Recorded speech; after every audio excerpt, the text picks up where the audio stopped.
If you would like to get your song reviewed, dear listener, there's the Filthy Capitalist option. As Sori says, $125 gets you straight to the head of the line. You don't have to be a part of the alliance. You don't have to be part of the group. Wait a minute. And the biggest thing is you don't have to wait. You hop, skip, and jump right in front of everybody. $125 gets you there. You do that 3 times, and you get mashed down to the $75 rate for perpetuity. Yes! Also, there is a band review option. So if you've got a band and you're trying to get your band some exposure, hit me up at vinsori@gmail.com, and I'll show you the details about how to pull that off. You can also jump on Patreon, and there is a option on the tiers to be able to get your band reviewed. Yep. Obviously, we can't lie to you, so we can't guarantee a positive review. Get what you get. It's just rubbish. Rubbish. Rubbish. That's British for garbage. My favorite is a community option. $1 at the gate gets you in at Patreon. You get to join an alliance. The alliance joins their points together, and that helps determine what songs that we do. The alliances hang out on Discord. Message me on Patreon to get the link. And they do all kinds of other cool things. They do Minecraft, Dungeons and Dragons. Yeah. It's really a community within the community. Anybody can go on the village, facebook.com/Vin and Sori. There's 160,000+ people on the channel. What's cool about the Discord is that it offers a real opportunity for community connection, friendship, that type of thing. And it's on Discord, so if you're not a Facebook person, it's for you. You start off at $1. Right. Plus you get exclusives. Sori and I are working on a song. So the first 15 seconds of that was on Patreon. Also, at $15 tier and above, when we actually debut the video, they're going to be there live with us. There you are, dear listener. Buy our merch.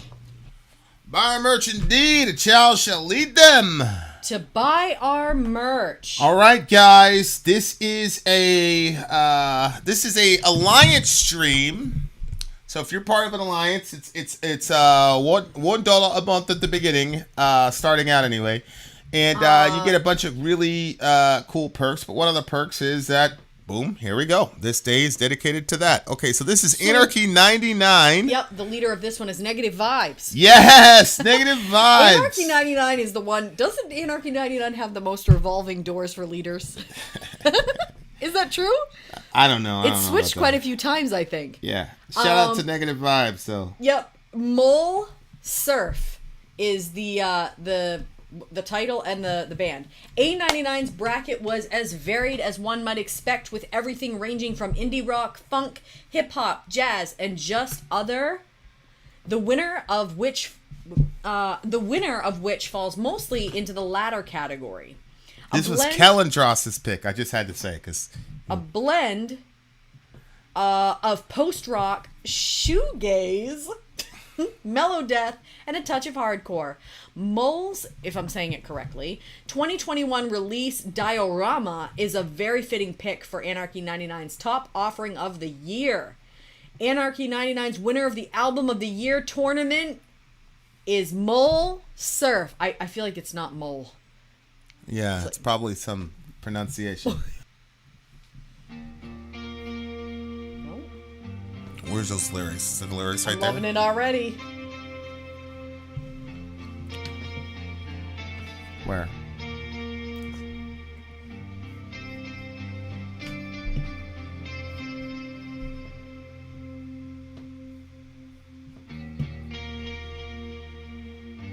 Ooh, I like this. I love post-metal. You know that setting on the song for my mom? That's all post-metal. That's on on the amp, yeah.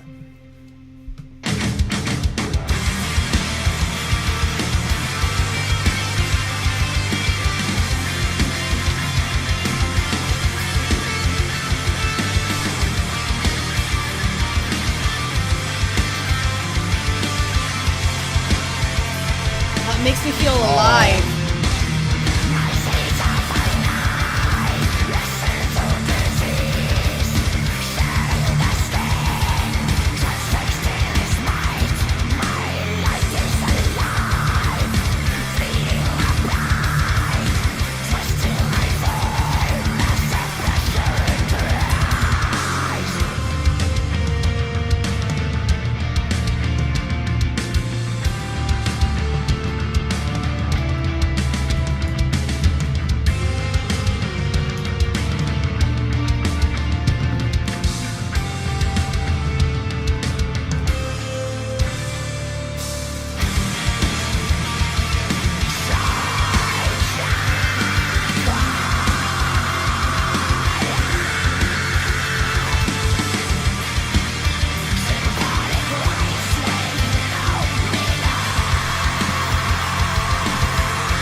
Okay, I have to write. I'm gonna get the name of that band so I can find it in iTunes. Wow. I am done being like, oh, I want to hear that song later. Yeah, you know what? I'm not doing that anymore. I'm writing this shit down immediately. Yep, I think that's smart because there's been so many times where I've said, that's going on my Sori playlist, and I never put it because I assumed I was going to remember the name of it, and then I didn't, and I'm like, oh, I should have just been doing that. This is a playlist song. I don't know. I think Kellen Dross has pretty much figured me out. This was his pick. Their name is Danish for moth. Hey, really? 275 in the house. Gang. What's up, 275? Yeah, I obviously I love the song. I want to make sure that I have it. So that's already there on iTunes. Okay. So let's get into the lyric. I think I don't know if I like post metal more than I like. Kel, is Thursday a post metal band? Thursday, that band? The Understanding the Car Crash people? I don't know if I like post metal more than I like black metal. Although somebody could find me a post black metal. Well, it's that band that I forgot who it was that introduced. Was that River that introduced us to that band? Remember, it was like the one where it was like the devil, and the devil was like the good guy. Was that Rivers? What's that song where the devil? It's like a couple of them where like the devil's the good guy in the song, and he's like trying to reason with God, like stop being so mean to everybody or whatever. Oh, I forgot the name. I don't remember either. Yeah, but I think they're probably close to maybe a post metal band with some black metal influences. I'm not sure. Anyway, I really love this song. Really good. Okay, what about you? Okay, so when it started, obviously that sound was like perfect. Yeah. I absolutely loved it. And it had this sort of like, I felt alive. Light Bearer. That's what it was. Yes. I felt so alive when it was first playing. The vocal style threw me off for a second because it was not at all what I expected. Because, well, Anarchy 99 doesn't generally pick stuff, from my knowledge, that has that sort of like dark kind of sound to it. Like, it was kind of like vocals, you know what I mean? Like Anarchy 99 always had like it was they always had like weird different stuff from all over the place. You really couldn't pin Anarchy 99 down. I just didn't expect that type of vocal style. So that threw me off for a little bit. Because I was expecting like a Pain of Salvation type of voice. Mm-hmm. And but then once I got into it, I came back around to it. So I really enjoyed the song. What was it singing about? You know what's interesting is I generally like kind of laugh at Amy when she complains about the vocals, but I would have actually liked a more traditional sounded vocal style for this particular song. I probably would have liked it more. I still love the song, but this particular song, like if it was clean vocally or even like maybe even a little bit grungy but a little bit more legible, I think actually I would have liked the song even more, which I generally like death vocals, but this one it was just so pretty that I wished I could have it could have been, the whole way. But I agree. That's not going to really hurt the score too bad. Not too bad, but I actually have to note it because Amy's my folks, and this is the one time I agreed with her complaints. I always wait for her to complain about the Cookie Monster vocals.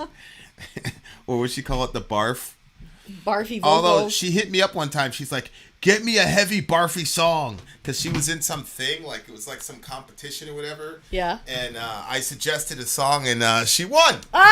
Because it was barfy. That's great. And then there was another one where I was like supposed to rap or something like that, but she never called me for it, so whatever. I'm here for you. I'm here for you. Okay. What did you think the song was about? That's what I asked you. Later, Sadie. Have a good one. Stay safe out there, guys. Stay safe out there. All right. Well, the name of the song is Surf, which is interesting. Go ahead. It kind of gave me the feel of like, well, My shades are finite, a central disease, shedding the skin, transfixed in its might. My light is alive, fleeting, a bright, twisting my form. I love this writing style, probably because it's the way that I like to write when I feel particularly poetic. I like to just kind of throw out random, well, seemingly random things, but it creates a train of thought for myself. I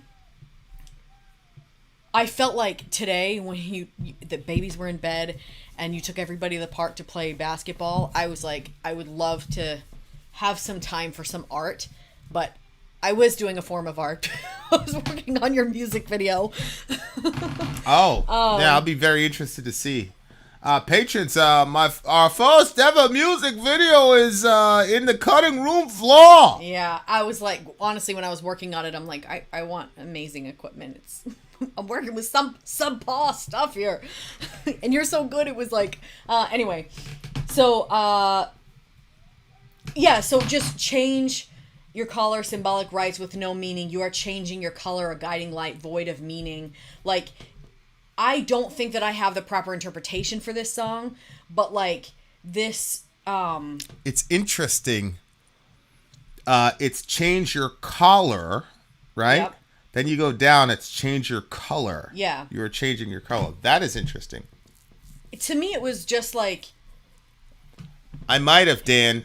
the changes, like life changes and things change and you change, and I think that probably the best people on the planet are the people that maybe they're humble, or maybe they're more easygoing type people. Like they're like, okay, so like out of all of our kids, if I just look at our kids, the happiest of our kids are the ones that can change the flow. Things can change around them, and Yes. they're good with it. Yeah. I mean, that's Johan all the That's way. Johan 100%. Like he's the happiest one. Like Yeah. everybody has their own thing that makes them happy. But the more rigid each child is, the more things upset them. Orion's the pretty more, rigid. Reza's depends on the day, honestly. Yeah.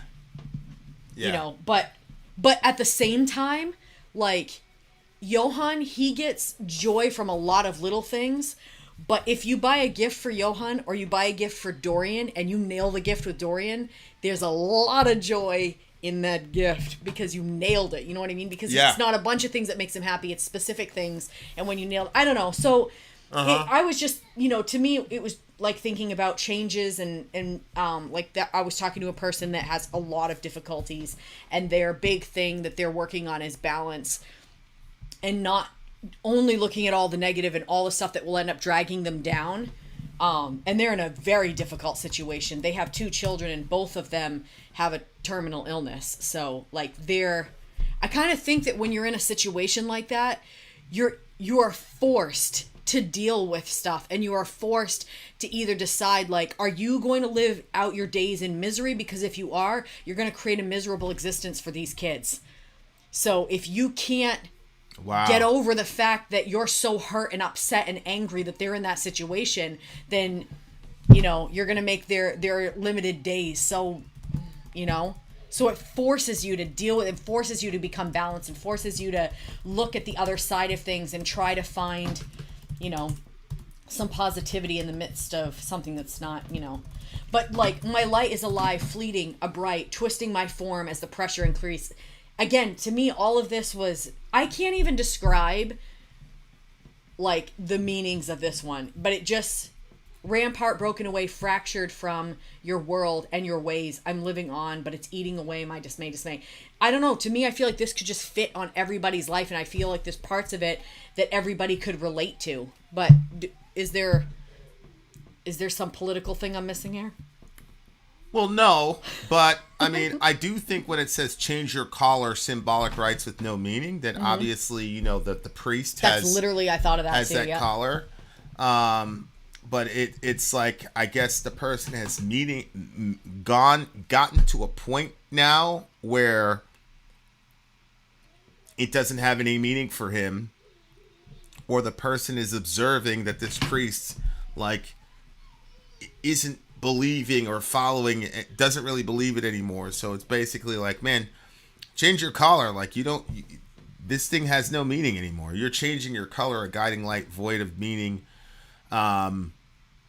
not particularly certain what the changing your color metaphor means, other See, than. oh. Go ahead. No, I mean, I have an abstract meaning for this, like changing your color. Like I think of, you know, this is gonna sound, I would get excommunicated from any church. Like somebody's aura and the sort of like presence, the light that's around them, the person that they are and what they project out. I can follow that. And so when it like change your collar, symbolic rights with no meaning. Hey, like, Neil in the house. Long time no see, buddy. Just because you have like a collar and you're doing all these things that are like, there's so many people that at the beginning of this stream were like, you're the only Christians I can tolerate because you guys are really putting stuff for, like when we were talking about, you know, taking this kid in from Rwanda, you know what I'm saying? Like, we didn't take a kid in from Rwanda. Right. Our right. patrons helped us support a kid from Rwanda. Right. Yeah.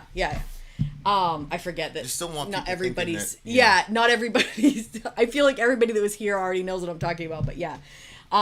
So that situation, you know what I'm saying? Like, but I'm not saying that we're the best of all human beings. I'm just saying that if you look at, like, that's the type of Christian that I want to be, or that's the type of person that I want to be, where what I do or what I say has meaning. And then the changing your light, a guiding light void of meaning. Like, I don't want to be that person. Like, I don't want to be the person that sees so much the dark side of everything and so much the negative side of everything that everything that you project out is negativity and darkness. Mm-hmm. And so when it said change your color, to me it was like, okay, start looking at this another way, like, and get that energy different, change your color, you know. Yeah, the only thing that I see with the color is black. So there is a color mentioned in the song, and it's black. Black Breath of Divide. And it's pretty close. I mean, it's in the previous stanza, right? Also the next one. So it says, you are changing your color, a guiding light void of meaning, and then it says void of meaning 3 times. And then it says black, breath of divide. Do you see another one? No, you said the one before, so I was saying, well, I saw it in the one after. Invading so I just assumed. with ease, spreading within a sickening. Is that white or weight? Oh, that's a good question. I'm assuming that's white. That's probably some weird European way of spelling white, which would make sense. So it says, you're changing your color, a guiding light, and then it's black breath of divide spreading within, and it turns into a sickening white.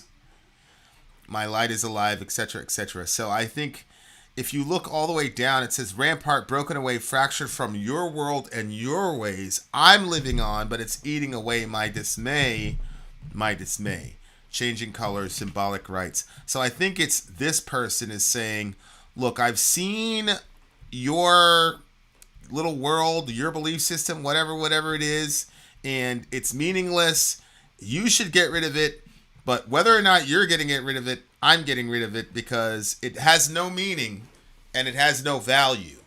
And my life or my light, it's black. Okay, it's black light in the sense that oh, I see. Religious people are saying, I have the light, I have the way. So if you were to go the complete opposite of that, you would be black. But because their way is the wrong way, then the black then becomes a light because it's guiding you away from that oppressive, whatever, terrible. That's what it looks like to me. Mm-hmm. Well, one of the things that people don't understand, especially about people that, quote, lose faith or leave the religion, is how difficult it is for them to do that. Yeah.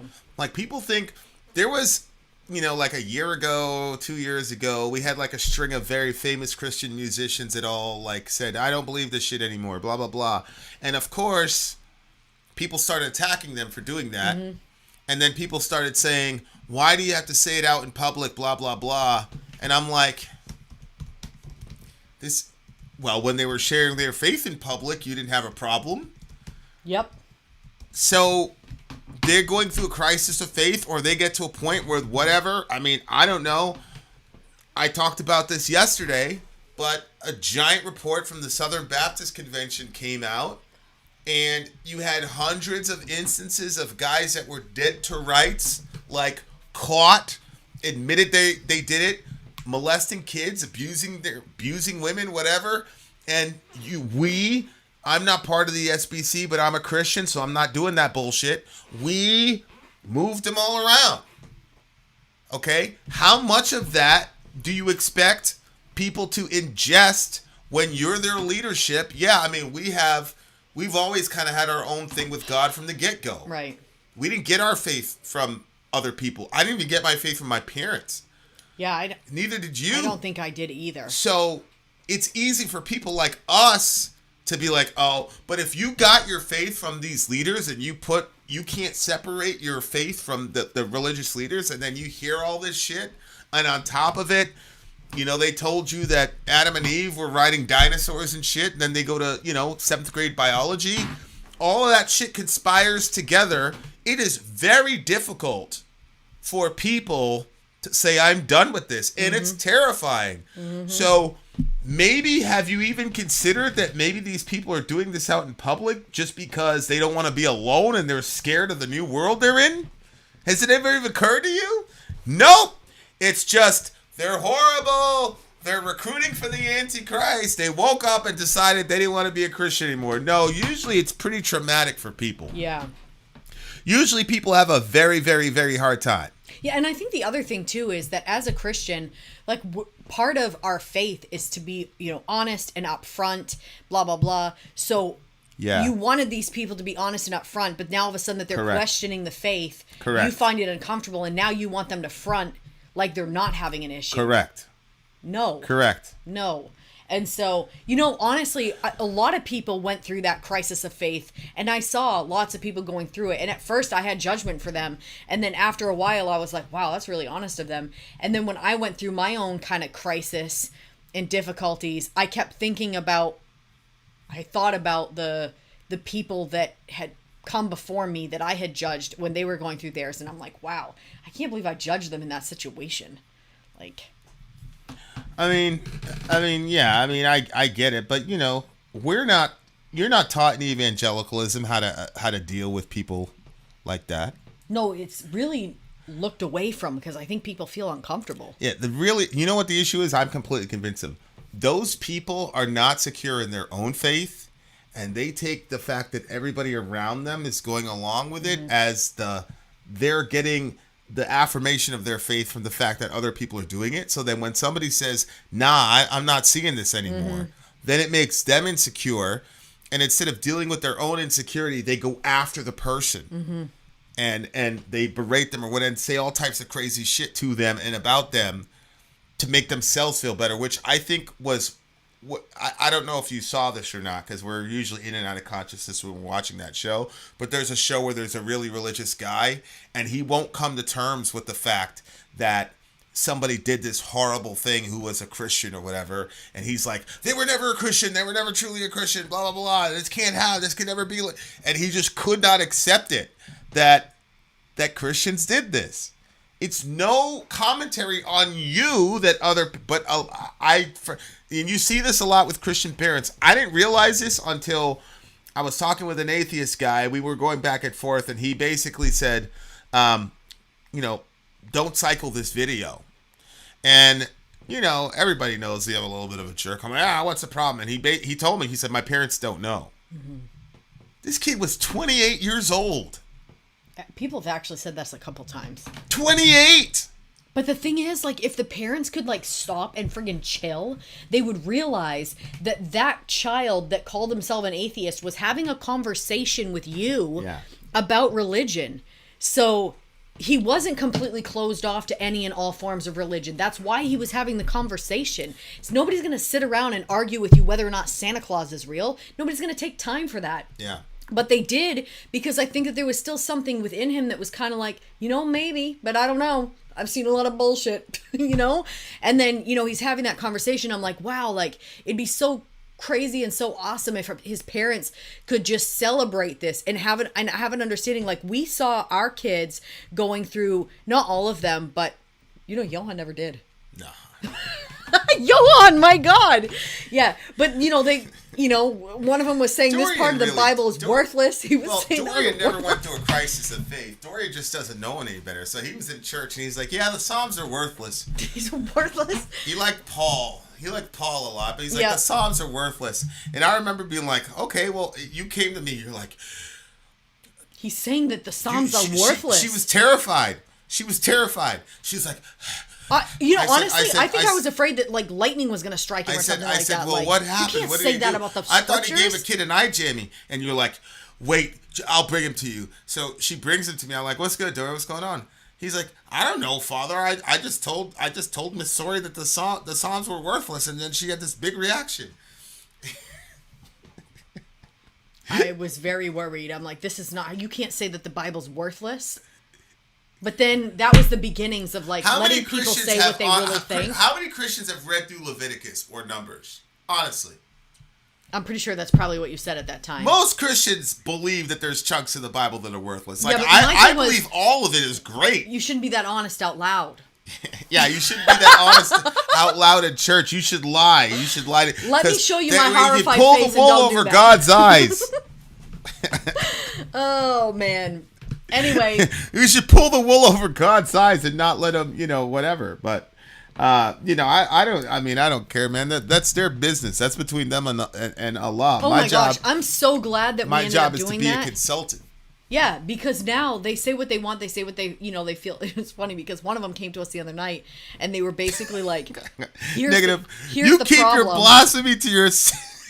Yeah, you keep your blasphemy to yourself. Keep your blasphemy to yourself. I needed this tonight. Holy shit. Shout out to BC. So Shout one out of the to kids Negative comes Vibes. the other night. They had an issue that they know that is like not the way that the Bible would teach, and they were like looking at me like, aren't you going to talk me out of this? And I was like thinking to myself, really? I mean, what is there to say? If they already know what the teachings are, but they already know they don't want to go along with it. I mean, what is there really that, what am I supposed to, lock you in the basement until you change your mind? Like, I mean, come on. And like, for all you parents, like, it's a sweet thing when you provide a secure area for your kids to say whatever they want about faith. Because when they come to you and they say they had an experience with God, or that they've committed something to God, or they prayed about something, you can celebrate it inside because you know it's real. But if you force these kids to repeat back to you what you want to hear, then forget it. Stop being so crazy, man. If your kid says he doesn't believe anymore, it's probably a good reason for it. Anyway, what do you got? 9.2. Okay. Sonically, musically, it's a 9.2 for me. I do, Dan. The vocal style, I would give it like an 8.7. So I'm having a little bit of trouble because this is my favorite song of the day. 9.7 for me. 9.7. 9.1. Really, really high. 9.1. This song really would have been a 10. But if it had cleaner vocals, it was a 10. Easily been a 10 for me as well. That's where I thought we were headed. 5.1 from Dwayne. How dare you? How dare? I don't know what's worse. Dorian saying the Psalms were worthless, or Dwayne giving this a 5. I'd probably say Dorian's is worse, so I could maintain my Christian card. Did you really think he was going to get struck? Well, not like struck because that was a bit extreme, but I was worried about like, you can't say that about the Bible. Like, what is happening here? And the other thing too was every time you come to me with a problem during that period, I'd always disappoint you. Oh, you did. You'd be like, the street people are behind the bar serving the food. I'm like, that's great. And I'm like, what the fuck? The street people? What the fuck does that mean, Sori? You're like, they're behind, sir. I'm like, okay, there's a couple things with that. We want? Like, we want them totally, serving their own community. Totally We're not their saviors. It's their place. Yeah, I get all of that. My issue was a couple things. One is I am a little bit OCD. I worked in food and I also worked in the hospital. So cleanliness and the depth of cleanliness that I wanted, it could not be attained without really, really insulting people. And I was afraid like we were going to make people sick, like people weren't washing their hands well enough. Because you can tell them wash their hands, and they would wash their hands, and like the fingernails, I was like, oh no. Look, there was that, and we then were also, in the midst of the ghetto, okay? It didn't matter, but I felt like it was a big giant deal.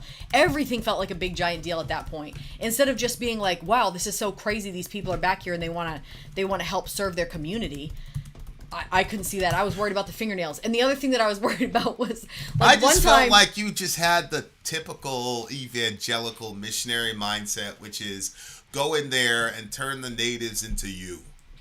So all the natives, they used to have long hair, they cut their hair, they used to walk around naked, now they have clothes. Well, I would put them in clothing. Yeah, like... I'm not watching that all day long. They made some mistakes. I came in one time that they were gossiping, and you're like, they can't be back there. They're gossiping. I'm like, oh my gosh. Yeah. Well, okay. Can't we guide these let people? me explain. So the girl that was behind the counter with me, this guy comes in, and the guy was like, she's like, hey, how are you? And he was like, oh, well, you know, I broke up with my girlfriend. And then immediately, like, okay, so the people behind the bar were usually, like, the people running the church. But she was behind there. And she was like, that bitch. She's like, I'm so glad that you dumped her. She was a effing whore, blah, blah, blah. And I was like, I'm freaking out because now it looks like our church is calling people that. So I was like, well. It was. She was our people. I know. You get what I'm saying? Like our leaders, like the pastors. And No, stuff everybody knew that she wasn't in the leadership. Well, not everybody knew because some people walking in didn't know But we don't who she take her was. from behind the bar where she's serving her community, where she finally feels empowered and they're actually doing something. We didn't tell these people to serve. They did it themselves. So I loudly told her that gossiping is not something that we should be doing, blah, blah, blah. Yeah, you blitzed her in front of all those people. I did. That's why when I strolled in, everybody was like, Vin, Vin, Vin. I was like, oh my God, like, leave me alone. I gave you like, you know what? I gave you the death glare. Oh, you did? Because I was so mad at you guys because I'm like, why did I waste my time teaching you people about this stuff? We're not going down there to save these people. We're not going down there to turn them into us. We're going down there to facilitate them walking with God and restoring their own community. That was the entire goal. So then these people start deciding that they're going to take matters into their own hands and start serving their community. Yeah. But they have to do it perfect. They got to be perfect. So anytime any of these people sinned, Oh my God, Ben. all the Christians would come after me and try to get me to agree with them that we need to get them from behind the bar, and I wouldn't do it. That's why she was always disappointed. He's saying behind in the me. bar because it was literally in a bar. It was an old bar. Poles and everything. But anyway, I remember that look on your face. Oh my God. He was trying to get to the basement. I was so trying as like mad. You should have seen me. You should have seen And me. usually when I would see Vin was on his way out and he You didn't should have want to be seen me, disturbed, Tina. I fled. I I'd was give him running. his space. He put his hand on the door. I was like, no, he needs to hear what's going on. Yeah. And so I went over there, and the look that you gave me, honest to goodness, I actually miss like that version of you and that version of me because I thought it was so funny every time that you got like annoyed. Because I'm like, look at this, he's so angry. Like, Angry little Negro. I'm angry. All right. Anyway, We got one more song on the way. I learned I'm better. Been out. Sorry, out. Gone.